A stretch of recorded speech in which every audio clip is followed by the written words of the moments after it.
Hello everyone and welcome back to UGC NET mentor guys. आज class number third है हमारी of JRF winner batch for UGC NET JRF 2024। इस class में discuss करेंगे हम net JRF में पूछे गए अभी जो रिसेंट एग्जाम हुआ था उसमें पूछे गए क्वेश्चंस और रिसेंट ट्रेंड से रिलेटेड जो क्वेश्चन बन रहे हैं, कुछ ऐसे क्वेश्चन बन रहे हैं जो कि पहले कभी नहीं पूछे गए।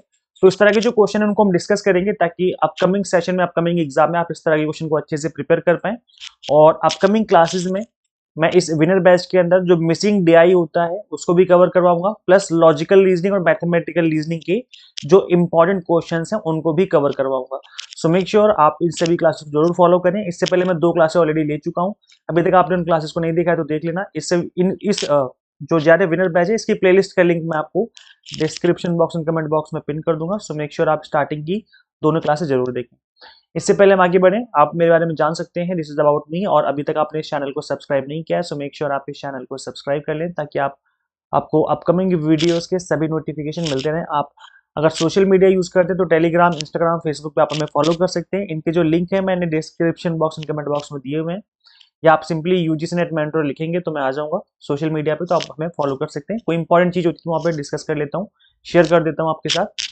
और पेपर 1 के ऑल 10 यूनिट्स के जो इंपॉर्टेंट और एवरग्रीन टॉपिक होते हैं इनको मैंने फ्री में कवर किया हुआ है यूट्यूब पर। ये वाले जो है वो थ्योरी क्लासेस हैं, इंपॉर्टेंट टॉपिक सीरीज करके है ये, अभी तक आपने नहीं देखा तो देख लें सीरीज को। इससे क्या होगा, ऑल 10 यूनिट्स के जो एवरग्रीन टॉपिक है, जो मोस्ट इंपॉर्टेंट टॉपिक है, वो आपके कवर हो जाएंगे फ्री में। सो इस सीरीज का लिंक भी मैं आपको description box and comment box में पिन कर दूंगा। तो चलिए स्टार्ट करते हैं, let's practice PYQs. First question आपकी स्क्रीन पे आ चुका है। Given below are two statements, statement number 1, statement number 2। Statement number 1 क्या है?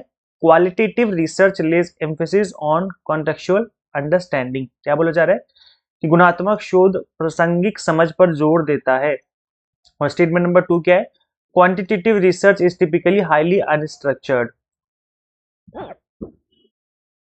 तो जो आप स्टेटमेंट नंबर 2 में बोला जा रहा है कि मात्रात्मक शोध जो होती है क्वांटिटेटिव रिसर्च आमतौर पर अत्यधिक असंरक्षण संरचित होती है। तो ऐसा नहीं है, स्ट्रक्चर्ड होती है। जब भी हम क्वांटिटेटिव रिसर्च करते हैं, स्पेशली क्वांटिटेटिव रिसर्च काफी स्ट्रक्चर्ड वे में की जाती है, एक कंप्लीट सिस्टमेटिक तरीके से स्टडी की जाती है। तो स्टेटमेंट नंबर 2 तो कंप्लीटली इनकरेक्ट है। और स्टेटमेंट नंबर 1 की अगर हम बात करें तो ये क्या है, क्वालिटेटिव रिसर्च जो है वो एम्फेसाइज करती है कॉन्टेक्चुअल अंडरस्टैंडिंग, मतलब कंप्लीट तरीके से चीजों को उसके कॉन्टेक्स्ट में समझने की कोशिश करते हैं और इन डेप्थ चीजें समझने की कोशिश करते हैं थियोरेटिकली।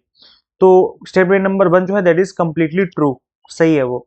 सो अगर आप यहाँ पे ऑप्शन चूज करेंगे तो कौन सा चूज करेंगे हम? Statement number 1 is correct but statement number 2 is incorrect, मतलब option number C is the right answer of this question. ठीक है, समझ में आ गई, चीजें क्लियर हो गई। चलिए गाइस आगे बढ़ते हैं। सो गाइस स्टेटमेंट नंबर 1 जो थी दैट वाज कॉन्टेक्चुअल अंडरस्टैंडिंग जो है समझाती है क्वालिटेटिव रिसर्च, तो सही था बिल्कुल, ठीक है। और स्टेटमेंट नंबर जो 2 था वो क्या था? अनस्ट्रक्चर्ड वे में बोला गया था, जो कि गलत है। तो ये चीज को मैंने यहाँ पे लिख दिया है ताकि आप समझ सकें।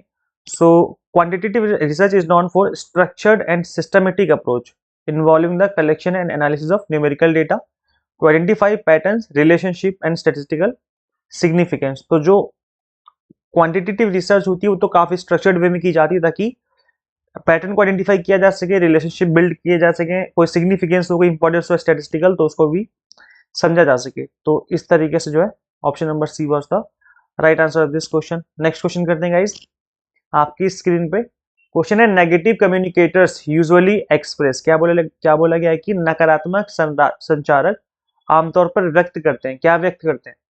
तो ये वर्बल सॉफ्टनेस, ऑप्टिमिज्म हो गया, पेसिमिज्म हो गया, रेजेंटमेंट हो गया और डिस्ट्रस्ट हो गया। तो गाइस देखिए, अगर आपको इस तरह की क्वेश्चन का आंसर नहीं पता है तो भी आप इस क्वेश्चन को सही कर सकते हो। ध्यान से सुनना मैं क्या बोलने वाला हूँ। मैं अपनी क्लासेस में ज्यादातर, और जैसे जब मैं थ्योरी पढ़ाता हूँ तब भी, और जब मैं क्वेश्चंस कराता हूँ तब भी, मैं इस तरह की ट्रिक्स बताता रहता हूँ ताकि अगर आपको क्वेश्चन का आंसर ना नहीं पता है, पहली बार आपने इसको इस तरह के क्वेश्चन को देखा है, तो भी आप सही आंसर करके आएंगे एग्जाम में। देखो कैसे, नेगेटिव कम्युनिकेटर की बात हो रही है। नेगेटिव मतलब कि कुछ बंदा गलत ही बोल रहा होगा, नकारात्मक संचारक है बंदा, है ना। तो अगर नकारात्मक संचारक है इसका मतलब है कि डिस्ट्रस्ट करेगा वो। और ऑप्टिमिज्म क्या होता है? पॉजिटिविटी वाली बातें करना। और पेसिमिज्म क्या होता है? नेगेटिविटी वाली बातें करना। इसका मतलब नेगेटिव कम्युनिकेटर है तो कहीं ना कहीं पेसिमिज्म भी वाली बातें करेगा वो, और डिस्ट्रस्ट भी बिल्ड करेगा वो, है ना। तो इसका मतलब है ई और सी तो होगा ही होगा, ई और सी तो होगा ही होगा। बाकी वर्बल सॉफ्टनेस हो गया, ऑप्टिमिज्म हो गया, रिसेंटमेंट हो गया, अगर आपको इसके बारे में आइडिया नहीं है तो भी आप आंसर सही कर सकते हैं। देखो कैसे, मुझे पता है सी और ई ऑप्शन होंगे ही होंगे, तो ऐसे में आप ऑप्शन देखिए इन चारों ऑप्शन में जहां पर सी और ई भी हो। तो ऑप्शन नंबर ए में सी तो है लेकिन ई नहीं है, इसका मतलब ये नहीं हो सकता। फिर इसमें बी सी डी है, अगेन इसमें ई नहीं है तो ये भी नहीं हो सकता। इसमें सी है और ई भी है, तो इस ये होने के चांसेस हैं। आगे देख लेते हैं, इसमें ई तो है लेकिन सी नहीं है इसमें, तो ये भी नहीं हो सकता। इसका मतलब only option number C is the right answer of this question. अब ऐसे में जो डी है वो भी इसके अंदर आ जाएगा, दैट इज रिजेंटमेंट। तो अगर आपको इस जो जैसे नाराजगी हो गया, इसको हिंदी में बोलते हैं, तो अगर आपको इस तरह के से एक आध वर्ड का मतलब नहीं भी पता तो भी आप बिल्कुल सही आंसर करके आ सकते हो। देखो गाइज, जब कोई एक कॉम्पिटिटिव एग्जाम होता है तो उसका पर्पस सिर्फ ये नहीं होता कि आप 100 में से कितना स्कोर कर रहे हो, न्यूमेरिकली चीजों को आप कितना आगे तक बढ़ रहे हो। लोग रट के भी चीजें कर लेंगे, नहीं, वहां पे आपको जज किया जाता है कि आपकी मेंटल एबिलिटी कैसी है, आप कितने अटेंटिव हो, आप कितना ध्यान पूर्वक चीजों को करते हो, और आपके अंदर आईक्यू लेवल जो है वो कैसा है, कितने समझदार हो आप, कितने चतुर कितने चालाक हो, और आप पढ़ने में कैसे, वो तो चेक करना ही करना है, प्लस इन चीजों को भी चेक किया जाता है। तो इसमें क्या है, इसमें थोड़ा चालाकी भरे तरीके से अगर आप आंसर करेंगे तो आपका आंसर बिल्कुल सही हो जाएगा। ठीक है, सो आई होप चीजें समझ में आ गई कि मैं क्या कहना चाहता हूँ। मोस्ट ऑफ द स्टूडेंट समझ गए होंगे, अगर समझ गए तो कमेंट में यस लिख दिया करो कि हाँ समझ गए, और ना आप लोग फीडबैक दे दिया करो आपको लेक्चर्स कैसे लगते हैं। आपके 2-4 वर्ड्स जब आप लिख देते हो तो उससे मुझे मोटिवेशन मिलती है, देन उसके बाद मैं आपके लिए अच्छे से अच्छा कंटेंट क्रिएट करने में और लग जाता हूँ, है ना। तो उस मोटिवेशन के लिए आप 2-4 अपना फीडबैक दे दिया करो, कमेंट कर दिया करो कैसे लेक्चर्स लगते हैं आपको, और शेयर कर दिया करो लेक्चर्स जिस भी ग्रुप में आप ऐड हो। सो नेगेटिव कम्युनिकेशन क्या होता है, it refers to the communication which is unclear और मिथ क्रिएटिंग। मतलब क्या बोला जा रहा है कि जो अस्पष्ट हो और मिथक हो, मतलब वही डिस्ट्रस्ट पैदा करने वाली बात हो रही हो वहां पर। That can create pessimism, pessimism हो जाता है उससे, रिजेंटमेंट मतलब नाराजगी आक्रोश भी आ सकता है, डिस्ट्रस्ट भी उसमें जो है बिल्ड हो जाता है अमंग द कम्युनिकेटिंग पार्टीज। तो इस तरीके से जो है आप नेगेटिव कम्युनिकेशन को देखते हैं। ठीक है, चलिए गाइस आगे बढ़ते हैं, नेक्स्ट क्वेश्चन करते हैं। नेक्स्ट क्वेश्चन आपकी स्क्रीन पे given below are 2 statements, statement number 1, statement number 2, दो स्टेटमेंट गिवन है। स्टेटमेंट नंबर 1 पढ़ते हैं पहले। NEP 2020 recommends the establishment of an academic bank of credit to facilitate the transfer of credit between the institutions। तो यहाँ पर ABC बनाने की बात कही गई थी, ABC that is academic bank of credit. और इस जब ये बना था तब मैंने आपको एक वीडियो बना के बताया भी था कि NEP के अकॉर्डिंग आप ABC बन रहा है, that is academic bank of credit, और सभी स्टूडेंट्स को उसके अंदर साइन अप करना जरूरी, मतलब एक नंबर जो है असाइन कर दिया जाएगा। तो इस तरीके जैसे आधार नंबर होता है ना, आधार कार्ड का एक यूनिक नंबर होता है, ऐसे हर एक स्टूडेंट का एक ABC का एक यूनिक नंबर होगा। उस यूनिक नंबर को डाल करके आप पता लगा सकते हो कि स्टूडेंट ने कहाँ से स्टडी करी है, कितने कौन सा कोर्स किया है, कितने मार्क्स ले रखे हैं, और किस किस तरीके से उसके क्रेडिट कर रखे हैं उसके स्कोर जो है। तो ये जो है ABC according to NEP 2020 recommendation के अकॉर्डिंग बनाया गया है इसको, तो स्टेटमेंट सही है बिल्कुल। Next statement number 2 that is one of the objective of NEP 2020 is to increase the number of multidisciplinary institutions in the country. तो गाइस अगर आपको NEP के बारे में थोड़ा सा भी आइडिया है तो आपको पता होगा कि NEP के अकॉर्डिंग मल्टी डिसिप्लिनरी इंस्टीट्यूशन जो है बनाने की बात कही गई, जहां पर आप अलग अलग कोर्सेज, जैसे सपोज करो अगर मैं BA कर रहा हूँ तो BA करने में क्या होगा कि अगर मैं BA कर रहा हूँ, बैचलर ऑफ आर्ट्स कर रहा हूँ, तो इसका मतलब है मैं फिजिक्स नहीं पढ़ सकता, मैं बायोलॉजी नहीं पढ़ सकता, मैं अकाउंट्स नहीं पढ़ सकता। अभी तक ऐसा होता था, लेकिन अब क्या है, मल्टी डिसिप्लिनरी का मतलब ये हो गया कि अगर मैं BA की डिग्री ले रहा हूँ तो मेरे पास हिस्ट्री होगा, जियोग्राफी होगा, पॉलिटिकल साइंस होगा, लेकिन अगर मुझे अकाउंट्स भी अच्छी लगती है तो मैं अकाउंट्स एज ए सब्जेक्ट पढ़ सकता हूँ BA करते करते। और ऐसे बीकॉम में होगा, अगर मैं बीकॉम कर रहा हूँ, अगर मुझे बायोलॉजी अच्छी लगती है तो मैं बीकॉम में अकाउंट्स, मैनेजमेंट, मार्केटिंग ये तो सब पढ़ूंगा, प्लस मैं बायोलॉजी भी पढ़ सकता हूँ। तो ये एक अच्छी बात है जो कि इंडिया में स्टार्ट होने जा रही है, मल्टी डिसिप्लिनरी इंस्टीट्यूशंस बन रहे हैं, अपकमिंग ईयर्स में बनेंगे, जिससे कि अपकमिंग जो स्टूडेंट्स होंगे डेफिनेटली उनको काफी एडवांटेज मिलेगा। सो इस तरीके से चीजें रहेंगी। तो गाइस देखो, ये वाली स्टेटमेंट भी सही है और ये भी सही है। अच्छा, नेशनल एजुकेशन पॉलिसी 2020 के ऊपर मैं ऑलरेडी क्लास ले चुका हूं, अभी तक आपने नहीं देखा तो देख लेना, बिकॉज ये टॉपिक काफी इंपॉर्टेंट है और इस पे बार बार क्वेश्चन बनते रहते हैं। तो आप इस क्लास को जरूर देखें। वो क्लास कैसे मिलेगी, कहाँ मिलेगी, कुछ नहीं करना, आपको सिंपली यूट्यूब पे सर्च करना है, ऐसे लिखना यूट्यूब पर UGC नेट मेंटर, ये 3 वर्ड लिखने, आगे लिख देना NEP 2020, ये लिख करके सर्च कर दोगे तो वीडियो आ जाएगी। उस वीडियो को आप जरूर देखें, क्योंकि उसके अंदर मैंने कुछ इंपॉर्टेंट फैक्ट डिस्कस कर रखे हैं जो कि आपके एग्जाम के पर्पज से काफी ज्यादा इंपॉर्टेंट है ना। तो यहाँ पर दोनों स्टेटमेंट सही हैं, तो इसका मतलब क्या हो गया, option number A that is both statement number are 1 and 2 are true. ठीक है, तो इस तरीके से जो है इसका आंसर हो जाएगा। आप थोड़ा सा और डिस्कस कर लेते हैं कि एनईपी किसने बनाई, कब बनी। सो न्यू एजुकेशन पॉलिसी, जिसको हम नेशनल एजुकेशन पॉलिसी कहते हैं, 2020 replace the education policy of 1986, 1986 में बनी थी। इससे पहले वाली पॉलिसी को रिप्लेस किया इसने। अच्छा, आप सभी को पता है कि जो एजुकेशन पॉलिसी अब तक 3 बार बन चुकी है। एक 2020 में बनी, एक 1986 में बनी, इससे और 1986 से पहले कौन से ईयर में बनी थी? चलो कमेंट करके बताओ, देखते हैं कितने स्टूडेंट्स को पता है कि पहली नेशनल एजुकेशन पॉलिसी कब बनी थी, फर्स्ट एजुकेशन पॉलिसी। इस तरह का क्वेश्चन एग्जाम में देखने को मिल सकता है कि इंडिया में फर्स्ट नेशनल एजुकेशन पॉलिसी कब बनाई गई थी। तो चलो जल्दी से फटाफट कमेंट करके बताओ, और किसने बनाई थी, किसके रिकमेंडेशन में बनी थी। So the policy aims to transform India's education system by 2030। तो जो नेशनल एजुकेशन पॉलिसी 2020 है, इसका एम है कि हम 2030 तक कंप्लीट तरीके से इंडिया के एजुकेशन सिस्टम को ट्रांसफॉर्म कर देंगे। A committee under farmer cabinet secretary. अच्छा, ये चीज भी आपको लोग याद कर लीजिए कि जो नेशनल एजुकेशन पॉलिसी 2020 है, वो उसमें कैबिनेट उस कमेटी के मेंबर कौन थे? तो वो कौन थे? कैबिनेट सेक्रेटरी थे, टीएसआर, जो फॉर्मर कैबिनेट सेक्रेटरी थे, TSR Subramanian, was form to provide suggestions for education policy. तो इन्होंने काफी सारे सजेशन दिए थे, जिसकी वजह से इस पॉलिसी में इन चीजों को ऐड किया गया। Suggestions were invited from gram panchayat, block, every small unit of the country from the policy to form the policy. Over 2 lakh जो सजेशन मिले थे, उसके अकॉर्डिंग फिर जो सही लगे चीजें उनको हम यहाँ पर डाल करके पॉलिसी बना देगी। ठीक है, सो इस नीति का क्या लक्ष्य है? नई शिक्षा नीति का क्या लक्ष्य है? 2030 तक इसको इंडिया को कंप्लीट तरीके से शिक्षा प्रणाली को बदल देना है। और टीएसआर जो है अध्यक्षता इन्होंने की थी, सुब्रमण्यम, टीएसआर सुब्रमण्यम नाम इनका।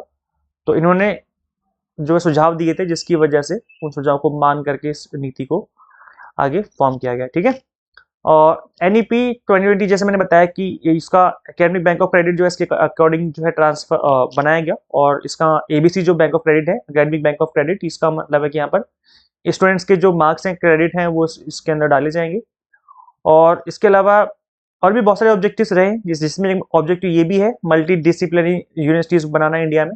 तो इसका मतलब दोनों स्टेटमेंट ट्रू हैं जो अभी हमने क्वेश्चन किया है उसका। आगे बढ़ते हैं गाइस, नेक्स्ट क्वेश्चन आपकी स्क्रीन पर आ चुका है। सो क्वेश्चन है, which of the following is a tool used for creating and sharing online learning games. देखो, ये जो क्वेश्चन मैं आपके सामने लेकर के आया हूं, ये क्वेश्चन है जून 2023 का। और मैंने क्लास नंबर जो मैंने इसी जो विनर बैच की क्लास 1 ली थी, फर्स्ट क्लास, उसमें मैंने सेम ऐसा ही क्वेश्चन डिस्कस किया था आपके साथ। वो था क्वेश्चन दिसंबर 2023 का। तो इससे क्या पता चलता है? इससे ये पता चलता है कि कुछ क्वेश्चन जो है सिमिलर बन जाते हैं। सेम क्वेश्चन नहीं बनेगा, लेकिन सेम टॉपिक पे क्वेश्चन आपको देखने को मिल जाएगा। इसलिए पीवाईक्यूज लगाने और समझने बहुत जरूरी हो जाते हैं, क्योंकि देखो, जिस बच्चे ने जून 2023 का पेपर किया होगा, सॉल्व किया होगा, समझा होगा इन क्वेश्चंस को, उसने दिसंबर 2023 में इसका बिल्कुल सही आंसर लगा के आया होगा। तो इसलिए पीवाईक्यूज करने बहुत जरूरी है। और जिस तरीके से मैं आपको समझा रहा हूँ अपनी इन क्लासेस में, मतलब विद एक्सप्लेनेशन, वो तो बहुत अच्छी बात है। तो इसलिए विद एक्सप्लेनेशन आप इस क्वेश्चन को समझिए। Which of the following is tool used for creating and sharing online learning game. Online learning game की ओनली गेम्स नहीं है, ऑनलाइन लर्निंग गेम्स है। मतलब यहाँ पर एजुकेशन से रिलेटेड गेम्स आप क्रिएट कर सकते हो, क्विज बना सकते हो और बच्चों के साथ शेयर कर सकते हो। तो इसमें ऑप्शन है मेंटीमीटर हो गया, देन पैडलेट हो गया, काहूट हो गया और जूम हो गया। तो जूम एक सॉफ्टवेयर जिससे आप क्लासेस लेते हो। तो ये कोई वो नहीं है, मतलब कोई ऑनलाइन लर्निंग गेम्स नहीं बनाता जूम। उसमें तो आप क्लास ले सकते हो या फिर ऑनलाइन मीटिंग ले सकते हो। तो इसमें क्या हो सकता है? देखो, अगर आपने मेरी क्लास नंबर 1 देखी होगी तो आपको याद होगा, उसके अंदर मैंने इस क्वेश्चन को डिस्कस किया था, जिसमें काहूत एक ऑप्शन था। सो यहाँ पर जो ऑप्शन नंबर सी है, that will be the correct answer. और यहाँ पर ए और बी में तो आपको कंफ्यूज होने की जरूरत ही नहीं है, क्योंकि यहाँ पर इस क्वेश्चन में ऐसे नहीं पूछा गया कि ए भी है एंड बी भी है, फिर बी भी है एंड सी भी है, देन डी है और एंड ए भी है। ऐसे नहीं पूछा गया, नहीं तो कंफ्यूज हो जाते कि अब बी लगाऊं या सी लगाऊं। यहाँ पर डायरेक्ट आपको आंसर करना है ए बी सी डी में ही। तो काहूत आपको पता है, क्योंकि हमने इस तरह का क्वेश्चन पहले डिस्कस किया हुआ है। तो इसलिए पीवाईक्यूज लगाने बहुत जरूरी है गाइस। आप पीवाईक्यूज लगाओगे तो 2 से 4 नंबर आपके प्लस हो ही जाएंगे, सिर्फ पीवाईक्यूज लगाने से ही। क्योंकि कोई ना कोई टॉपिक पक्का रिपीट होता ही होता है। टॉपिक रिपीट हो जाएगा, क्वेश्चन रिपीट नहीं होता, टॉपिक रिपीट हो जाता है। जैसे ऑनलाइन लर्निंग गेम से रिलेटेड जो प्लेटफॉर्म है, इससे रिलेटेड जो क्वेश्चन है वो रिपीट हो गया। आई मीन वो जो टॉपिक है वो रिपीट हो गया। So Kahoot is the tool used for creating and sharing online learning platform. और यहाँ पर मैंने कुछ टूल्स की लिस्ट डाल दी है, जो कि ऑनलाइन लर्निंग गेम्स बनाते हैं हम लोग, और उसको शेयर कर सकते हैं क्विज बना करके, ताकि स्टूडेंट्स उस क्विज को अटेंड करें और उनको समझ सकें और चीजों को अच्छे से as a game fun way में सीख सके, है ना। सो यहाँ पर ऑनलाइन एग्जाम मेकर है, क्विजलेट हो गया, प्रोफ क्विज मेकर हो गया, क्विजेज हो गया, टाइप फॉर्म हो गया, गो कॉन्कर हो गया, गूगल फॉर्म्स हो गया, लर्न डैश हो गया। और गूगल फॉर्म्स तो मैंने कोविड के टाइम पे यूज किए थे स्टूडेंट्स के लिए क्विज बनाने में और उनके टेस्ट लेने में। तो अब तो गूगल फॉर्म्स का भी इस तरीके से यूज होता है। कोविड के टाइम पे बहुत यूज किया था हम लोगों ने, एज ए टीचर हम लोग कॉलेज में इसको बहुत यूज कर रहे थे उस टाइम पर। नेक्स्ट क्वेश्चन आपकी स्क्रीन पे। अच्छा, आप लोगों से ना एक रिक्वेस्ट है यार, आप लोग ना वीडियोस को शेयर नहीं करते, आप लोग यार प्लीज वीडियोस को शेयर कर दिया करो, क्योंकि देखो जब किसी क्लास में किसी लेक्चर के ऊपर व्यूज नहीं आते तो कहने की डिमोटिवेशन मिलती है, लगता है कि यार इतना अच्छा कंटेंट क्रिएट किया फिर भी व्यूज नहीं आए, तो मन नहीं करता फिर इस तरह के लेक्चर्स क्रिएट करने का। आपको लगता है कि अगर लेक्चर्स इस तरह के क्रिएट किए जाएं और मैं इस तरह के लेक्चर्स जो है वो कंटिन्यू रखूं, तो आप लोग प्लीज लेक्चर को शेयर कर दो, जिस भी ग्रुप में आप ऐड हो उनको शेयर कर दो। आप अपने फ्रेंड्स के साथ शेयर कर सकते हो, उनको इन्फॉर्म कर सकते हो, बता सकते हो किस तरह की क्लासेस चल रही हैं ताकि वो अटेंड करें क्लासें। ठीक है, सो इस चीज को आपको मेरे लिए करना है, मैं आप सभी से रिक्वेस्ट करता हूँ।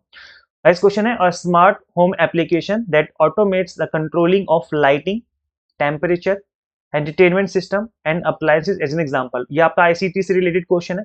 अब आप देखेंगे कि जो इस तरह का क्वेश्चन है, ये जब आप थ्योरी पढ़ेंगे आईसीटी की, तो थ्योरी पढ़ने के बाद इस तरह का आप क्वेश्चन का आंसर नहीं कर सकते। तो क्या करें फिर? देखो गाइज, एआई, आर्टिफिशियल इंटेलिजेंस से रिलेटेड क्वेश्चन है ये, है ना, क्योंकि ये ऑटोमेटिक चीजों की बात कर रहा है और ऐसे टूल्स जो कि इंटेलिजेंस के ऊपर बेस्ड है। तो इस तरह की जो चीजें हैं, इसी वजह से एनटीए जो है सिलेबस चेंज करने का प्लान कर रहा है और सिलेबस जो है अपकमिंग डेज में चेंज होगा और इसमें जो है एआई इंक्लूड किया जाएगा, आर्टिफिशियल इंटेलिजेंस। तो इसलिए अभी तो खैर फिलहाल जब आप इस क्लास को देख रहे हो, क्योंकि मैं इस क्लास को क्रिएट कर रहा हूँ फरवरी 2024 में, तब तक तो चेंज नहीं हुआ syllabus, but may be upcoming 2-4-6 महीने में चेंज हो जाए, तो उस तब की तब देखी जाएगी। लेकिन अभी फिलहाल जो एग्जाम होने वाले हैं जून में, उसके लिए तो सिलेबस कोई चेंज नहीं है, अभी तो उसी सिलेबस को मैं फॉलो करना जो उन्होंने पहले से दिया हुआ है। तो गाइस, क्वेश्चन क्या है कि स्मार्ट होम एप्लीकेशन जो प्रकाश, तापमान, मनोरंजन प्रणाली में उपकरणों के नियंत्रण को स्वचालित करता है, उसका एक उदाहरण है। किसका उदाहरण है? इवोल्यूशनरी कंप्यूटिंग है वो, नेचर इंस्पायर्ड है या फिर बायो इंस्पायर्ड है, फिर ऑबिक्विशियस कंप्यूटिंग है। तो इसका आंसर गाइस क्या हो सकता है? देखो, इसका आंसर करने के लिए आपको चीजों को समझना पड़ेगा कि इवोल्यूशनरी कंप्यूटिंग किसे कहते हैं, नेचर इंस्पायर्ड कंप्यूटिंग किसे कहते हैं। जब आप इसको और समझ जाएंगे तो आप इजीली आंसर कर पाएंगे। तो चलिए पहले समझ लेते हैं ये क्या क्या होता है। देखो, इवोल्यूशनरी कंप्यूटिंग क्या होती है? It is based on new innovations and new techniques, इसको कहते हैं हम लोग इवोल्यूशनरी कंप्यूटिंग। नेक्स्ट आपका नेचर इंस्पायर्ड कंप्यूटिंग, ये क्या होता है? It is when natural resources are used for making new techniques like solar system हो गया, ई व्हीकल्स हो गया। मतलब यहाँ पर हम क्या कर रहे हैं? नेचर का यूज कर रहे हैं, जैसे सोलर पैनल में सोलर का यूज कर रहे हैं, ई व्हीकल्स में जो है हम बैटरी का यूज कर रहे हैं जो कि इलेक्ट्रिसिटी बन रही है, और मतलब नेचर से इलेक्ट्रिसिटी हम लोग क्रिएट करने की कोशिश करते हैं, बनाते हैं। तो ये क्या है कि इसके अंदर हम लोग नेचर से इंस्पायर्ड होकर के कंप्यूटिंग करते हैं, उसको इंक्लूड करके तो नेचर कंप्यूटिंग हो जाएगा। बायो इंस्पायर्ड का क्या मतलब है? Is the study in which computer techniques are based on biology. तो बायोलॉजी के ऊपर जो बेस्ड होती हैं, उससे रिलेटेड कोई हम कंप्यूटिंग टेक्निक लेकर के आ रहे तो बायो इंस्पायर्ड कंप्यूटिंग हो जाएगी। जैसे अभी न्यूरल लिंक करके आपको सुना होगा, न्यूरल लिंक जो है, न्यूरल लिंक ट्विटर के जो मालिक है ना, ट्विटर जिसको हम एक्स कहते हैं आज के टाइम पर, तो उन्होंने क्या किया है, जिनकी टेस्ला कंपनी है, मैं नाम भूल गया, नाम याद नहीं आ रहा मुझे एग्जैक्ट, अभी पेट में है मुंह में नहीं आ रहा। तो ये जो पर्सन है काफी फेमस है यार, मैं तो अजीब तरीके से नाम भूल गया मैं तो बिल्कुल ही। तो ये क्या कर रहे हैं, न्यूरालिंक एक कंपनी इनकी, जिसमें क्या कर रहे हैं ये लोग, इंसान के अंदर, ह्यूमन माइंड के अंदर एक चिप फिट कर रहे हैं, एक मेमोरी फिट कर रहे हैं। आप उस चिप का यूज करते हुए आप कंट्रोल कर पाएंगे इलेक्ट्रॉनिक डिवाइसेस को, जैसे लैपटॉप को, कंप्यूटर को। तो ये जो है, अब इसके अंदर क्या कर रहे हैं हम लोग, ये क्या है, बायो इंस्पायर्ड हो गया, क्योंकि इसमें क्या है, बायोलॉजी से रिलेटेड जो है हम कंप्यूटिंग कर रहे हैं बैठ करके इसकी। तो इस तरह की जो चीजें वो इस कैटेगरी में आ जाएंगी। आप लोग कमेंट करके बताओ यार, टेस्ला के मालिक कौन है? मैं नाम याद नहीं आ रहा यार, कमेंट करके बताना एक बार। उबिक्विशियस जो कंप्यूटिंग होती है वो क्या होती है? So it is pervasive computing which is the future technology. ये फ्यूचर टेक्नोलॉजी से रिलेटेड है। In this technology computers are capable of doing everyday task. अब देखो यहाँ पर एवरीडे टास्क की बात की जा रही, to perform less interaction from the users end. तो क्योंकि इस तरह की जो कंप्यूटिंग की जाती है उसको हम क्या कहते हैं, यूबिक्वियस कंप्यूटिंग कहते हैं ना। तो ऐसे में इसका, इस जो हम क्वेश्चन कर रहे हैं, इसका राइट आंसर क्या हो जाएगा? क्योंकि यहाँ पर भी यही बोला जा रहा था कि लाइटिंग, टेम्परेचर, इंटरटेनमेंट सभी को क्या है, इन अप्लायंसेस में जो यूज किया जाएगा ऑटोमेट करने के लिए।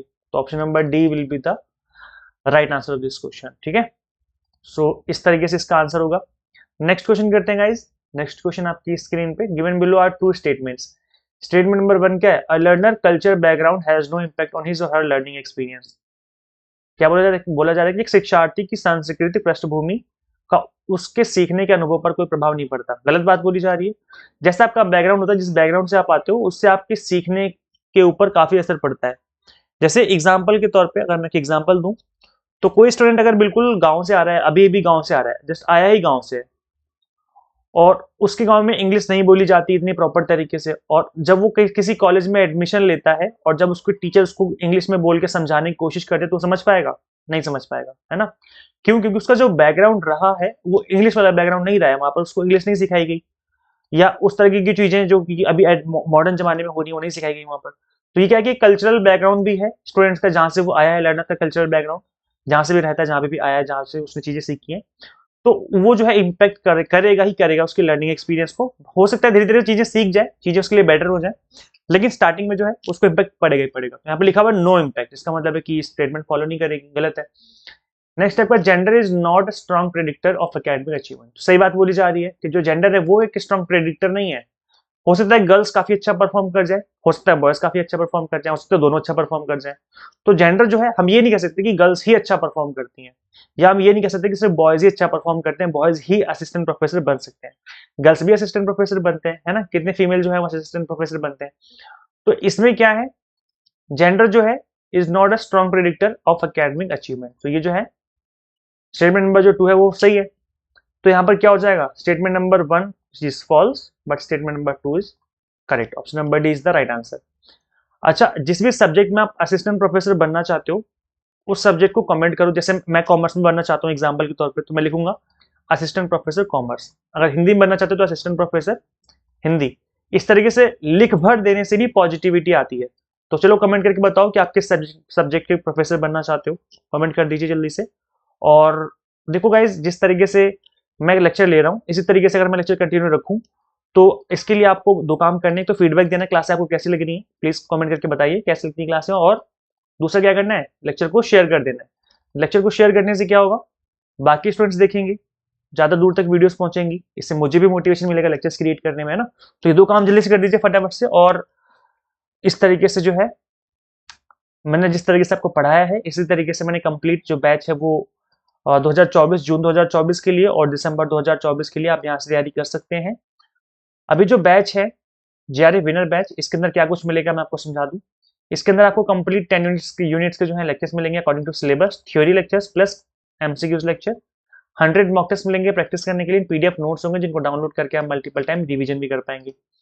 तो एग्जाम को फर्स्ट अटेम्प्ट में क्रैक किया जा सकता है, डेफिनेटली क्रैक किया जा सकता है। मैंने भी अपने इस एग्जाम को फर्स्ट अटेम्प्ट में क्रैक किया था, तो डेफिनेटली आप भी कर सकते हो। एग्जाम टारगेटेड स्टडी करनी जरूरी है इसके लिए। Exam targeted in the sense कि जिस तरीके से एनटीए क्वेश्चन पूछता है उस तरीके से प्रिपरेशन करी जाए, चाहे वो थ्योरी चाहे वो क्वेश्चन हो। अगर ऐसे प्रिपेयर करोगे तो एग्जाम क्रैक हो जाएगा। So paper 1 commerce management and political science की तैयारी करवा रहे हैं हम आपको। कंप्लीट कंटेंट बाइलिंगुअल है, जैसे कि मैंने आज की क्लास में डिस्कस किया है, ऐसे ही कंप्लीट कंटेंट हमने क्रिएट किया हुआ है। सो गाइस, किस तरीके से आप ज्वाइन कर सकते हो, सिंपली एग्जाम मेंटर आप ऐप इंस्टॉल कर सकते हैं गूगल प्ले स्टोर से। अगर आप iOS यूजर है तो उसका लिंक भी आपको description box and comment box में देखने को मिल जाएगा। सो ऐप इंस्टॉल कर लीजिए और तैयारी स्टार्ट कर लीजिए। Thank you so much watching this video, share this video with all NET aspirants. Guys, मिलते हैं फिर नेक्स्ट वीडियो में। Till then keep watching UGC NET mentor. Thank you so much.